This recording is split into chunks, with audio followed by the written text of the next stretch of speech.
Selamat pagi Ibu Windari selaku Kepala SD Kristen Bina Harapan. Ibu, saya izin kita wawancara sedikit mengenai SD Kristen Bina Harapan ini dari awal didirikan sampai di masa sekarang. SD Kristen Bina Harapan itu sebenarnya didirikan di tahun 1926 oleh waktu itu ya jelas bangsa Belanda ya. Mereka melihat mungkin ya tujuan mereka sudah tahu ya, ada beberapa misi yang mereka jalankan. Salah satunya adalah memberikan pendidikan mungkin di Indonesia, sehingga pada saat itu didirikan sekolah ini. Hanya saja pada saat itu ada beberapa tujuan kenapa ada, kalau di sini dulu namanya Holland Chinese. Jadi waktu itu pertama kali didirikan untuk mungkin orang-orang Cina yang ada di Purbalingga. Ada 3 sebenarnya, yang di Purwokerto itu untuk orang Belanda, kemudian di sini orang Cina, kemudian ada lagi yang di Cilacap gitu. Jadi kalau sekarang mereka jadi namanya YP3K. Kami pun dulu setelah berjalannya waktu di tahun sekitar berapa ya, 40-an sekian itu sudah mulai menjadi YP3K. Nanti sedangkan di awalnya pembentukan 3 tempat itu di Karesidenan Banyumas itu ada 3 ini, kemudian berdiri mempunyai pangsa pasar masing-masing mungkin waktu itu ya. Yang di sini khusus untuk orang Chinese. Nah, kemudian di tahun berapa ya, 1929 itu sudah mulai penyempurnaan. Tetapi di zaman penjajahan Jepang sempat ditutup berapa ya, hampir 2 tahun kalau tidak salah, itu hampir 2 tahun ditutup karena di sini dipakai untuk markas. Akhirnya artinya kemudian tidak terjadi pendidikan atau tidak berlangsung sekolah ini, ditutup sementara waktu. Kemudian setelah Jepang kalah itu kembali lagi dimulai. Nah, di tahun 1998 SD Kristen yang tadinya masuk di bagian yayasan YP3K di tahun 1998 berpisah dengan mereka. Kami menjadi yayasan baru dan berganti nama SD Kristen Bina Harapan, di mana yang menjadi yayasan sekarang adalah Yayasan Bina Harapan Sejahtera yang ada di bawah naungan GKI, Gereja Kristen Indonesia, yang ada di depan.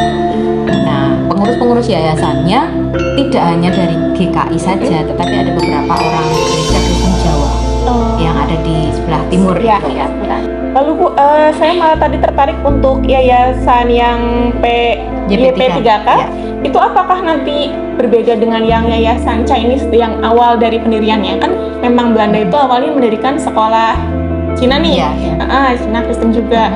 Tapi kok terus perkembangan berganti menjadi YP3K? Apakah memang ada pemisahan khusus atau bagaimana Bu? Kalau setahu saya, setelah Belanda tidak lagi di sini, itu dikelola oleh orang pribumi ya. Karena kalau di zaman Belanda di tahun sekitar 1930-an itu, di bawah itu masih banyak orang-orang Belanda yang menjadi guru di sini. Nah, setelah berjalannya waktu, mungkin sudah banyak guru-guru dari pribumi ya waktu itu, entah Chinese atau Jawa, etnis apapun lah, saya sih tidak terlalu tahu ya, hanya begitu. Kebetulan kemarin itu ada yang dari Salatiga datang, guru yang waktu itu sangat sepuh itu, saya kepingin mengunjungi itu. Akhirnya mereka bercerita, bernostalgia Chinese. Jadi mungkin waktu itu setelah Belanda kembali ke negaranya, dalam artian kalah dalam penjajahan dan lain-lain itu, kemudian dipimpin oleh orang-orang Indonesia asli gitu, atau Chinese yang memang bergerak di bidang pendidikan pada saat itu menjadi guru di sini. Jadi YP3K berdiri setelah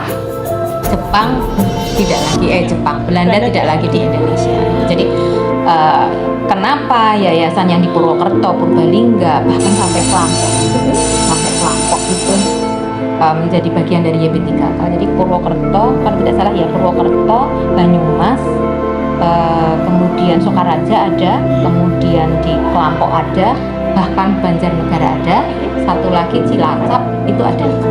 Jadi Yayasan YP3K membawai dulu banyak sekali. Hampir sekaresidenan Banyumas. Iya. Jadi ya. mungkin dari 3 tempat itu kemudian mereka menjadi satu Yayasan YP3K itu dikelola oleh itu Yayasan Kristen. Nah, ini Bu, berarti kalau di Purbalingga sendiri ini kan memang dari awal di plotting sama Belanda memang sekolah Chinese dengan misi sendiri ya Bu, untuk ada penyebaran agama Kristen juga. Di Purbalingga sendiri di masa modern SD Kristen ini cuma satu ya? Ya, satu harapannya. Sempat kami ingin membuat SMP. Sempat kami ingin membuat SMP di tahun 2015 kalau tidak salah sekitar itu. Jadi mendirikan itu karena anak-anak kami kemana gitu kan, kami kepingin mempunyai SMP karena dari TK sebenarnya sudah ada dari playgroup, TK, kemudian SD, tapi belum tersampaian keinginan yayasan untuk mendirikan SMP supaya anak-anak kami boleh. Tapi kalau TK memang mereka lebih baru. Kalau SD Kristen itu jadi tidak dari TK dulu gitu kan, kita memang didirikannya dari SD dulu kan. Jadi tahun 1998 baru TK-nya berdiri. Waktu mulai pergantian yayasan dari YP3K kemudian berganti ke Bina Harapan, muncullah ada TK Bina Harapan. Kemudian ruangan yang tadinya dipakai oleh SD semua, yang di sebelah akhirnya dipakai untuk TK.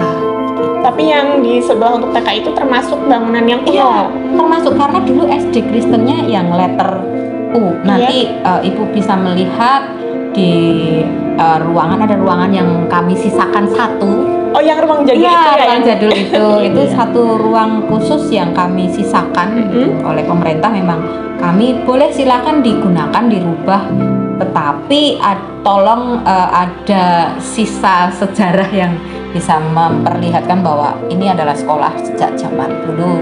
Bahkan kursi, sayangnya lantainya waktu itu nggak kami biarkan seperti aslinya. Oh, lantai awalnya tegel seperti yang terlihat itu di dinding itu. Jadi dulu awalnya seperti itu, tapi kami nggak berpikir harus ada seperti itu gitu. Karena penetapan kami sebagai salah satu cagar budaya di tahun 2020 baru. Iya, tadi saya pas masuk awalnya kan setelah kelas 2 terus ada pintu tulisnya ruang transiswa, penasaran nih. Terus sadar ini kok unik kelasnya ketika ada foto Presiden Soekarno dan Wakil Dr. Anda Muhammad Hatta. Jadi kok ini agak unik ya. Terus pas ada guru lain, Bu Anung menjelaskan ini disebutnya kelas sejarah gitu, kelas jadul untuk anak belajar mengenal sekolah ini ya Bu.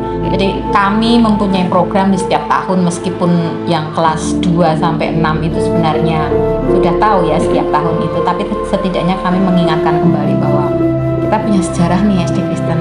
Terus anak-anak yang baru masuk di sini kan tidak hanya dari TK Bina Harapan atau di sekitar Purbalingga, ada yang dari Kelampok, anak-anak Kelampok, anak-anak Puputsari itu sekolah di sini juga. Kami kenalkan sejarah SD Kristen Bina Harapan.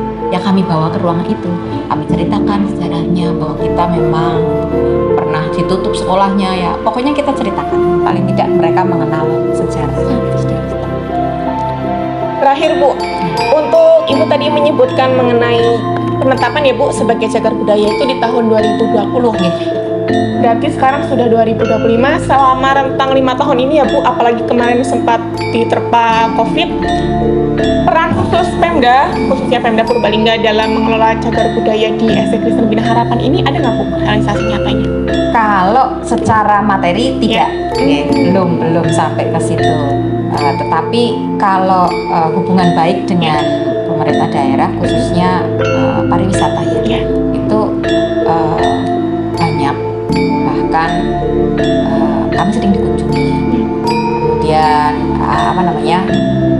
anak-anak SMA, kemudian anak-anak yang mencari tahu tentang sejarah itu biasanya mereka akan lari ke sini. Mereka akan bertanya ke kita dan diarahkan untuk ke sini gitu. Sehingga kami menjadi salah satu narasumber untuk menceritakan loh bagian dari sejarah Kota Purbalingga bahwa ini ada sekolah Kristen yang dulunya memang khusus untuk orang Cina gitu, tapi didirikan oleh orang Belanda. Kan lucu sekali, orang Belanda mendirikan untuk orang Cina gitu. Tapi ternyata ada ada misi-misinya bagi mereka. Tapi kalau dari pemerintah sendiri secara materi untuk memperbaiki, merenovasi itu memang belum, sampai hari ini memang belum.